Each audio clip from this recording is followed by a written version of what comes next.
Hello friends, welcome back to our channel. Friends, ఈ వీడియోలో మనం ఈరోజు అన్ని న్యూస్ పేపర్లో వచ్చేటువంటి ఇంపార్టెంట్ ఎడ్యుకేషన్ అప్డేట్స్తో పాటు చాలా ముఖ్యమైనటువంటి కరెంట్ అఫైర్స్ కూడా రావడం జరిగింది. ఈరోజు అయితే చాలా ఇంపార్టెంట్ అప్డేట్స్ ఉన్నాయి. వీడియోని ఎక్కడ స్కిప్ చేయకుండా ఎండ్ వరకు చూడండి. చూసే ప్రతి ఒక్కరికి ఖచ్చితంగా లైక్ చేయండి. డైలీ 1 to 2 hours వర్క్ చేసి దాదాపుగా 10 న్యూస్ పేపర్ చదివి ఇన్ఫర్మేషన్ మీకు అందించడం జరుగుతుంది. చాలామంది చూస్తున్నారు కానీ లైక్ చేయట్లేదు. ఖచ్చితంగా లైక్ చేయండి. వీడియోకి అయితే నేను 2000 లైక్స్ ఎక్స్పెక్ట్ చేస్తున్నాను. ఇది ఎవరికైతే యూజ్ ఉంటుందో వారికి షేర్ చేయండి అండ్ సబ్స్క్రైబ్ చేసుకొని చూడండి. రెగ్యులర్గా మీకు జాబ్ అప్డేట్స్ అంతాయి. మన ఛానల్కి సంబంధించిన టెలిగ్రామ్ గ్రూప్లో కూడా జాయిన్ కాండి. సో దాంట్లో కూడా రెగ్యులర్గా జాబ్ అప్డేట్ షేర్ చేస్తున్నాను. మీకు చాలా యూజ్ ఉంటుంది. ఆ గ్రూప్లో కంపల్సరీ జాయిన్ కాండి. ఫ్రెండ్స్, మన ఛానల్ ద్వారా మన యాప్లోకి జీపీఓ గ్రామ పరిపాలన అధికారి ఉద్యోగాలకు సంబంధించినటువంటి ఫుల్ వీడియో కోర్స్ అయితే తీసుకొచ్చాం. ఈ కోర్స్ అనేది మీకు తెలుగు మీడియం అదేవిధంగా ఇంగ్లీష్ మీడియంలో అయితే అవైలబుల్ ఉంది. దీనిలో మీకు నెక్స్ట్ ఏదైనా నూతన అంశాలు కనుక చేర్చితే సిలబస్లో వాటిని కూడా ఇదే ప్రైస్లో మేము అందించడం జరుగుతుంది. కావాల్సిన వారు ఒకసారి మన యాప్ను డౌన్లోడ్ చేసుకోండి. దీనికి సంబంధించిన శాంపిల్ క్లాసెస్ ఉంటాయి. విన్న తర్వాత నచ్చితే తీసుకోండి. తెలుగు అండ్ అదేవిధంగా ఇంగ్లీష్ మీడియానికి సపరేట్గా మనం కోర్స్ అయితే క్రియేట్ చేస్తాం. ఒకసారి అక్కడ చూసిన తర్వాత నచ్చితే తీసుకోండి. దీనికి సంబంధించిన ఆఫర్ ఈ ఒక్కరోజే ఉంది. రేపటి నుంచి దీని యొక్క ప్రైస్ అయితే పెంచబోతున్నాం. ఇంకా టీజీపీఎస్సీ గ్రూప్ 1 ప్రిలిమ్స్కి సంబంధించినటువంటి ఫుల్ కోర్స్ తీసుకొచ్చాం. దీని ద్వారా ప్రిలిమ్స్కి సంబంధించినటువంటి English medium course and Telugu medium course and new test series కూడా మనం టాపిక్ వైజ్గా డేట్ వైజ్గా టెస్ట్లు అయితే అప్లోడ్ చేస్తున్నాం. ఈ రోజు కూడా మరొక టెస్ట్ అయితే అప్లోడ్ చేయబోతున్నాం. ఇక్కడ ఇంగ్లీష్ మీడియం కంటెంట్ అనేది కంప్లీట్ కంటెంట్ అనేది మనం అప్లోడ్ చేయలేదు. ఒక 170 hours క్లాస్ అయితే ఉన్నాయి. వితిన్ 60 daysలో ఆ క్లాస్ అనేది కంప్లీట్ చేస్తాం. గ్రూప్ 2కి సంబంధించినటువంటి ఇంగ్లీష్ మీడియం కోర్స్ కూడా ప్రజెంట్ అవైలబుల్ ఉంది. ఇంకా దాంతోపాటుగా జనరల్ స్టడీస్ ఏఈఏడబ్ల్యూకి సంబంధించినటువంటి న్యూ కంటెంట్తో కూడినటువంటి ఇంగ్లీష్ మీడియం కోర్స్ ఉంది. ఒకసారి యాప్ డౌన్లోడ్ చేసుకొని చెక్ చేయండి. నచ్చితే కోర్స్ తీసుకోండి.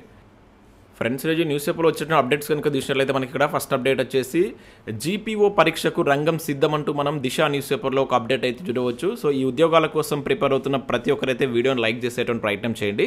ఇక్కడ చూసినట్టయితే త్వరలో విధి విధానాలు ప్రకటించనున్నటువంటి టీజీపీఎస్సీ కమిషన్ ప్రతినిధులతో రెవెన్యూ అధికారులు చర్చలు. 10,954 పోస్టులకు 6,120 అప్లికేషన్లు మాత్రమే అంటూ ఇక్కడ మనకు ఇవ్వడం జరిగింది. సో స్క్రీనింగ్ టెస్ట్ మాదిరిగానే ఎగ్జామ్ ప్రశ్నలు ఎలా ఉండాలనే దానిపై డిస్కషన్ అని చెప్పేసి ఇక్కడ ఒక న్యూస్ అయితే ఇచ్చారు. ఏదైతే మనకు పూర్వపు విఆర్ఏ కావచ్చు, విఆర్ఏల నుంచి అప్లికేషన్స్ తీసుకున్నారు కదా, సో వాటికి సంబంధించి ఎగ్జామ్స్ ఎలా కండక్ట్ చేయాలని చెప్పేసి టీజీపీఎస్సీ డిస్కస్ చేస్తున్నట్లు ఇక్కడ ఒక న్యూస్ అయితే ఇచ్చారు. ఇక్కడ చూసినట్లయితే గ్రామ పాలన అధికారుల నియామకం కోసం నిర్వహించినటువంటి ఎగ్జామ్పై టీజీపీఎస్సీ త్వరలోనే విధి విధానాలు ప్రకటించినట్లు తెలిసిందంటూ ఇక్కడ మనకి ఇవ్వడం జరిగింది. సో దాంతోపాటుగా ఈ గ్రామ పాలన అధికారులుగా పనిచేయడానికి ఆసక్తి ఉన్నటువంటి ప్రభుత్వ పూర్వపు విఆర్ఏ కావచ్చు, విఆర్ఏల నుంచి దరఖాస్తులు స్వీకరించింది. సుమారుగా 6,120 మంది అప్లై చేశారు. అయితే వీరికి పరీక్ష నిర్వహించిన తర్వాతే నియామక ఉత్తర్వులు అందజేయనున్నారు. ఎగ్జామ్ నిర్వహణపై రెవెన్యూ అధికారులు టీజీపీఎస్సీ ప్రతినిధులతో పలుమార్లు చర్చించారు. అయితే ఎగ్జామ్ ద్వారా వారి యొక్క సామర్థ్యాన్ని పరీక్షించడం మినహా ఎవరిని ఎలిమినేట్ చేసేటువంటి అవసరం కూడా లేదు అని చెప్పేసి కూడా ఇక్కడ చూడవచ్చు. రాష్ట్ర వ్యాప్తంగా 10,941 జీపీఓ పోస్టులకు 6,120 మంది మాత్రమే అప్లై చేసుకున్నట్లుగా ఇక్కడ మనమైతే చూడవచ్చు. సో దాంతోపాటు ఇక్కడ చూసినట్లయితే ఈ క్రమంలో ఎలిమినేషన్ ప్రక్రియ ఉండదని అధికారులు భావిస్తున్నారు. కేవలం స్క్రీనింగ్ టెస్ట్ మాదిరిగానే పరీక్ష ఉంటుందంటూ చెప్పినట్టు చూడవచ్చు. సో ప్రశ్నలు కూడా ఈ జీపీఓ అంటే విఆర్ఓ విధులకు సంబంధించినటువంటి అంశాలపైనే ఉంటాయని చెప్పేసి ఇక్కడ వాళ్ళు స్పష్టం చేసినట్టు చూడవచ్చు.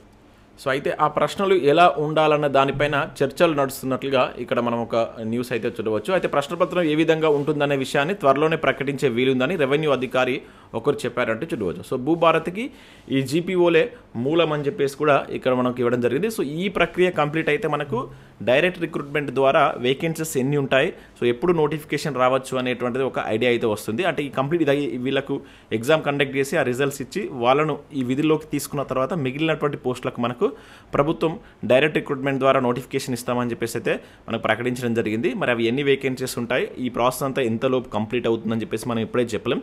మినిమం ఇక్కడ 1 to 2 months ఈ ప్రాసెస్ కంప్లీట్ కావడానికి ఛాన్స్ అయితే ఉంది. ఆ తర్వాతనే మనకు డైరెక్ట్ రిక్రూట్మెంట్ ద్వారా నోటిఫికేషన్ అయితే వచ్చేటువంటి ఛాన్స్ ఉంది. మీరు జీపీఓకి సంబంధించి నేను ఆల్రెడీ సిలబస్ కావచ్చు, ఇంక ఇతర అంశాలకు సంబంధించి వీడియోస్ అయితే చేశాను. ఒకసారి అంటే మనకు వేకెన్సీస్ కూడా ఏ విధంగా ఉండవచ్చు అనే దానిపైన కూడా ఒక వీడియో చేశాను.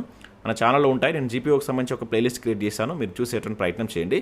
సో నెక్స్ట్ అప్డేట్ ఇక్కడ మనం చూసినట్లయితే డిఈడి చదివేద్దాం, ఎస్జిటి కొలువు పట్టిద్దామంటూ ఈనాటిలో ఒక అప్డేట్ చదవచ్చు. ఆ కోర్సుకు మళ్ళీ పూర్వవైభవం, ఎస్జిటి పోస్టులన్నీ డిఈడి అభ్యర్థులకు కేటాయిస్తుండడమే కారణం అంటూ ఇక్కడ ఇచ్చారు. ఇక్కడ చూసినట్లయితే రాష్ట్రంలో డిఈడి కోర్సునకు మళ్ళీ అభ్యర్థుల నుంచి డిమాండ్ పెరుగుతున్నట్టు చూడవచ్చు. డిఈ సెట్ ద్వారా గత ఏడాది దరఖాస్తుల సంఖ్య పెరగగా ఈసారి పోటీ పడే వారి సంఖ్య రెట్టింపునకు చేరుకుంటుందని అధికార వర్గాలు అంచనా వేస్తున్నట్టు చూడవచ్చు.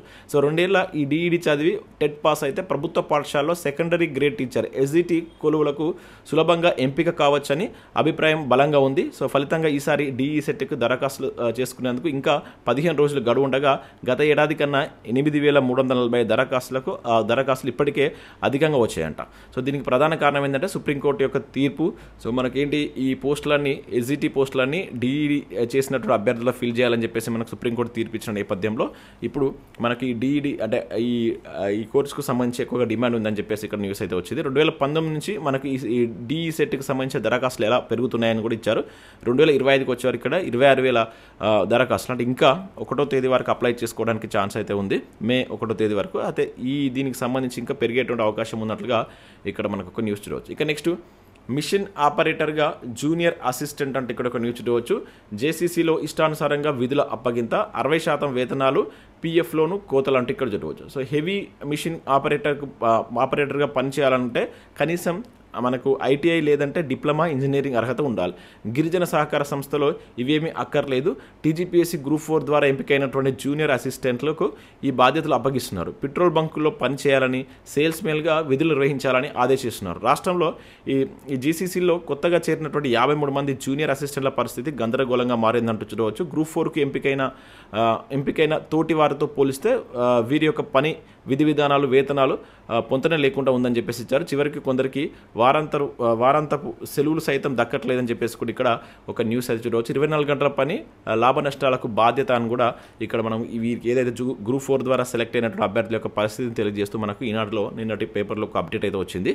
ఇక్కడ నెక్స్ట్ విషయం అయితే ఎస్బీఐలో 18,000 ఉద్యోగాలంటే ఇక్కడ చూడవచ్చు. బ్యాంక్ చైర్మన్ సిఎస్ శెట్టి వెల్లడి అని చెప్పేసి ఇక్కడ ఇచ్చారు. సో మనకు దేశీయ బ్యాంకింగ్ దిగ్గజం స్టేట్ బ్యాంక్ ఆఫ్ ఇండియా భారీ స్థాయిలో ఉద్యోగాలు నియమించుకోవడానికి సిద్ధమైనట్లు ఇక్కడ చూడవచ్చు. ప్రస్తుత ఆర్థిక సంవత్సరంలో దాదాపుగా 18,000 మంది సిబ్బందిని నియమించబోతున్నట్లు మనకు బ్యాంక్ చైర్మన్ అయితే ఇక్కడ ప్రకటించారు. దీనిలో మనం చూసినట్లయితే 13,400 వచ్చేసి క్లరికల్ పోస్టులు ఉంటాయట, మరో 3,000 ప్రొబేషనరీ ఆఫీసర్స్, అదేవిధంగా 1,600 స్పెషలిస్ట్ ఆఫీసర్ స్థాయి ఉద్యోగాలు ఉంటాయని చెప్పేసి ఇక్కడ ప్రకటించడం జరిగింది. అంటే మనకు 2025-26 ఆర్థిక సంవత్సరంలో దాదాపుగా ఎస్బీఐ నుంచి 18,000 కొలువులకు సంబంధించిన నోటిఫికేషన్స్ రాబోతున్నట్లు ఇక్కడ ఆ సంస్థ చైర్మన్ ప్రకటించినట్లు ఇక్కడ గుర్తుంచుకోండి. కానీ నెక్స్ట్ చూసినట్లయితే ఈనాడు ప్రతిభకు సంబంధించి ఇక్కడ మనకు పర్యావరణ అంశాలకు సంబంధించిన ఒక మంచి ఆర్టికల్ వచ్చింది. దాంతోపాటుగా జాగ్రఫీకి సంబంధించిన కొన్ని ప్రాక్టీస్ ప్రశ్నలు చూడవచ్చు. అండ్ భారత రాజ్యాంగానికి సంబంధించి కూడా ఒక ఆర్టికల్ ఉంది. అండ్ వెలుగు సక్సెస్లో కాకతీయుల కాలంలో ఆలయాలంటూ చాలా మంచి ఆర్టికల్ వచ్చింది. మనకు ప్రీవియస్లో చాలాసార్లు కాకతీయులకు సంబంధించినటువంటి కట్టడాలపైన క్వశ్చన్స్ అడిగారు. ఒకసారి దీన్ని మీరు డౌన్లోడ్ చేసుకొని చదివేటువంటి ప్రయత్నం చేయండి. ఇవి మీకు రివిజన్లో చాలా యూజ్ అయితే కనుక నెగ్లెక్ట్ చేయకండి. ప్రతిరోజు ఒక ½ అన్ అవర్ వీటికి కేటాయించేటువంటి ప్రయత్నం చేయండి.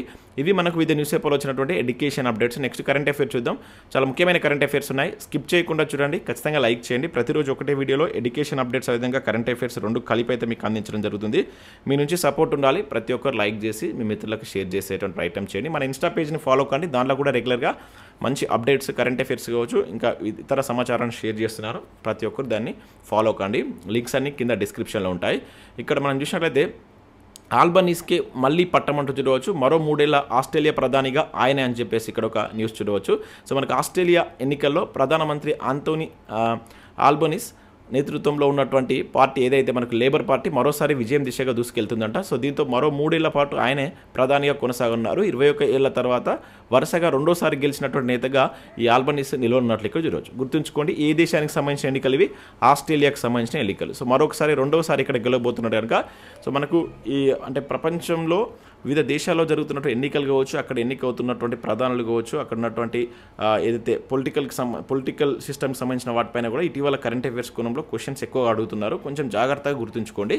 సో ఇక్కడ ఈ ఆస్ట్రేలియా దేశం గుర్తుంచుకోండి, ఇక్కడ ఎన్నికైనటువంటి పర్సన్ పేరు గుర్తుంచుకోండి. ఇది వరుసగా రెండోసారి కనుక ఇట్లా 21 ఇయర్స్ తర్వాత ఆస్ట్రేలియాలో ఇట్లా జరగడం ఇదే ఫస్ట్ టైం అంట. సేమ్ ఇదే మనం ఎక్కడ చూసినాం, అమెరికాకు సంబంధించిన ఎన్నికల్లో కూడా చూసినాం అనమాట. రెండోసారి మనకు అక్కడ ఎవరు ఎన్నికయ్యారనేది మీరు కింద కామెంట్ చేయండి. సో ఎన్నో అధ్యక్షుడిగా అమెరికాకు సంబంధించి అతను ఇటీవల ఎన్నికయ్యారనేది కూడా మీరు కింద కామెంట్ చేసే ప్రయత్నం చేయండి. ఇక నెక్స్ట్ సింగపూర్లో తిరుగులేని పిఏపి అంటే ఇక్కడ ఒక అప్డేట్ మనం చూడవచ్చు. మరోసారి ప్రధానిగా వాంగ్ అని చెప్పేసి మరొక అప్డేట్ కూడా రావడం జరిగింది. ఇక్కడ చూసినట్లయితే మనకు సిటీ స్టేట్ అంటే నగర దేశంగా పిలిచేటువంటి సింగపూర్లో అధికార పీపుల్స్ యాక్షన్ పార్టీ మరోసారి తిరుగులేనటువంటి విజయం సాధించింది. శనివారం ఆ దేశంలో జరిగినటువంటి పార్లమెంట్ ఎన్నికల్లో ప్రధాని ఈ లారెన్స్ వాంగ్ నేతృత్వంలో ఉన్న పార్టీ గెలుపును సొంతం చేసుకున్నట్టు చూడవచ్చు. సో మరోసారి ప్రధానిగా ఇతను ప్రమాణ స్వీకారం చేయబోతున్నట్లు గుర్తుంచుకున్నారు. రెండు ఇక్కడ మనకు నియామకాలు వచ్చాయి. ఒకటి వచ్చేసి ఆస్ట్రేలియాకి సంబంధించి, మరొకటి వచ్చేసి సింగపూర్కు సంబంధించి మరొకసారి కూడా మనకు ఈ లారెన్స్ వాంగ్ నేతృత్వంలో ఉన్నటువంటి పార్టీ భారీ గెలుపునైతే సొంతం చేసుకుందట. దీంతో ప్రధానిగా మరోసారి ఆయన బాధ్యతలు చేపట్టబోతున్నట్లు ఇక్కడ న్యూస్ అయితే చూడవచ్చు. ఇక నెక్స్ట్ ప్రతి రైతుకు ఐడి కార్డు అంటూ చూడవచ్చు. ఇది చాలా ఇంపార్టెంట్ అండి. 11 అంకెలతో ప్రత్యేక నెంబర్ కేటాయింపు, రేపటి నుంచి రిజిస్ట్రేషన్ షురు. ఐడితో ఆధార్, పట్టాదారు పాస్బుక్, అదేవిధంగా ఫోన్ నెంబర్ లింక్. భూమి రకం, పంటల సాగు వివరాల నమోదు. కేంద్ర అగ్రికల్చర్ స్కీమ్కు కీలకం కానున్నటువంటి ఈ ఫార్మర్ ఐడి, అంటే కేంద్రంలో ఏదైనా అగ్రికల్చర్ స్కీమ్స్ వస్తే ఈ ఫార్మర్ ఐడిని బేస్ చేసుకునే వాళ్ళు దానికి సంబంధించిన ఎలిజిబిలిటీస్ని ఖరారు చేసేటువంటి ఛాన్స్ అయితే ఉంది. సో మనకి ఎగ్జామ్లో దీనికి సంబంధించి అడగడానికి ఛాన్స్ ఉంటుంది. ఇక్కడ చూసినట్లయితే కేంద్ర ప్రభుత్వం చేపట్టినటువంటి ఈ ఫార్మర్ ఐడి ప్రాజెక్ట్ అమలుకు రాష్ట్ర ప్రభుత్వం సిద్ధమైంది. సో ఈ ప్రాజెక్టు కింద ప్రతి రైతుకు 11 నెంబర్ల యూనిక్ ఐడిని కేటాయించినట్టు చూడవచ్చు. వారికి ఉన్నటువంటి భూమి రకం కావచ్చు, సాగు, వ్యక్తిగత వివరాలు డిజిటల్ రూపంలో ప్రభుత్వం నమోదు చేస్తుంది అనమాట. ఇక్కడ అడుగుతాడు ఎన్ని నెంబర్లు అని చెప్పేసి అంటాడు. 11 నెంబర్లు అని చెప్పేసి గుర్తుంచుకోండి. దీన్ని అడగడానికి ఎక్కువగా ఛాన్స్ ఉంటుంది. అయితే ఇక్కడ ఈ ఫార్మర్ ఐడి అంటే ఏంటంటే ఇది ఒక డిజిటల్ గుర్తింపు కార్డు అనమాట. దీనిలో వీళ్ళకి సంబంధించినటువంటి కంప్లీట్ డీటెయిల్స్ ఉంటాయి. అంటే లైక్ ఎట్లా అంటే అది ఆధార్తో లింక్ అవ్వడం కావచ్చు, అదేవిధంగా మొబైల్ నెంబర్ కావచ్చు, పట్టాదారు పాస్బుక్ ఉంటాయి కదా, ఆ వివరాలు, భూమి రకం, అది ఏ రకం, ఎర్ర నేలన, నల్ల నేల, లేదంటే ఇంకా వేరే సర్వే నెంబర్లు, ఇట్లా కంప్లీట్ డీటెయిల్స్ అనేటువంటిది ఈ డిజిటల్ కార్డులో ఉంటాయి అన్నమాట. సో దీన్ని బేస్ చేసుకొని నెక్స్ట్ కేంద్ర ప్రభుత్వం ఏమైనా ఈ వీళ్ళ రైతులకు సంబంధించి స్కీమ్స్ తీసుకొచ్చినప్పుడు వీటిని ముఖ్యంగా చూస్తాను అన్నమాట. దాన్ని బట్టి అక్కడ మనకు అర్హులను కేటాయించేటువంటి ఛాన్స్ ఉంటుంది. ఇంకా నెక్స్ట్ చూసినట్లయితే తెలంగాణ స్పోర్ట్స్ అథారిటీకి అవార్డు అంటే ఇక్కడ మనం ఒక అప్డేట్ చేయవచ్చు. సో ఫుట్బాల్ క్రీడను ప్రోత్సహించడంలో విశేష కృషి, సహకారం అందిస్తున్నందుకు గాను తెలంగాణ స్పోర్ట్స్ అథారిటీకి ప్రతిష్టాత్మక ఫుట్బాల్ ప్రోత్సాహక అవార్డు దక్కినట్టు చూడవచ్చు. అఖిల భారత ఫుట్బాల్ సమైక్య వార్షిక అవార్డుల దినోత్సవంలో భాగంగా భువనేశ్వర్లో జరిగినటువంటి కార్యక్రమంలో ఆ మేరకు sports authority of Telangana vice చైర్మన్గా ఉన్నటువంటి ఎవరైతే ఈ సోనీ బాలా అనేటువంటి పర్సన్ ఈ అవార్డును అందుకున్నట్లు ఇక్కడ మనం చూడవచ్చు. సో నిన్న కూడా మనకు ఒక తెలంగాణ వ్యక్తికి ఒక అవార్డు వచ్చింది. ఆమె పేరేంటి, అవార్డు పేరేంటి అనేది ఇదే మీటింగ్లో మనకు ఒక అవార్డు రావడం జరిగింది. అది ఏంటంటే మీరు కింద కామెంట్ చేయండి. మనం నిన్నటి కరెంట్ అఫేర్లో దాన్ని డిస్కస్ కూడా చేసాం. సో ఇవి మనకు విత్ న్యూస్ పేపర్లో వచ్చినటువంటి ఇంపార్టెంట్ ఎడ్యుకేషన్ అప్డేట్స్, విధంగా కరెంట్ అఫేర్స్. చూసిన ప్రతి ఒక్కరు కంపల్సరీ లైక్ చేయండి, మీ మిత్రులకు షేర్ చేయండి, మన యాప్ డౌన్లోడ్ చేసుకోండి. ముఖ్యంగా ఈ జీపీఓ కోర్సుకు సంబంధించినటువంటి ఆఫర్ అనేది ఈ రోజుతో కంప్లీట్ కాబోతుంది. ఎవరైనా కావాలనుకుంటే మీరు యాప్ డౌన్లోడ్ చేసి కోర్సు అక్కడ చూసిన తర్వాత నచ్చితే దానికి సంబంధించిన పూర్తి కోర్స్ తీసుకోండి. టీజీపీఎస్సీ గ్రూప్ 1 కావచ్చు, గ్రూప్ 2, గ్రూప్ 3, ఇంకా ఇతర ఏడబ్ల్యూ, కానిస్టేబుల్, ఎస్ఐ, ఫారెస్ట్ బిట్ ఆఫీసర్కి సంబంధించిన కోర్సెస్ అయితే ఉన్నాయి. ఒక్కసారి డౌన్లోడ్ చేసుకొని చెక్ చేయండి, నచ్చిన తర్వాత తీసుకోండి. Thanks for watching. Thank you.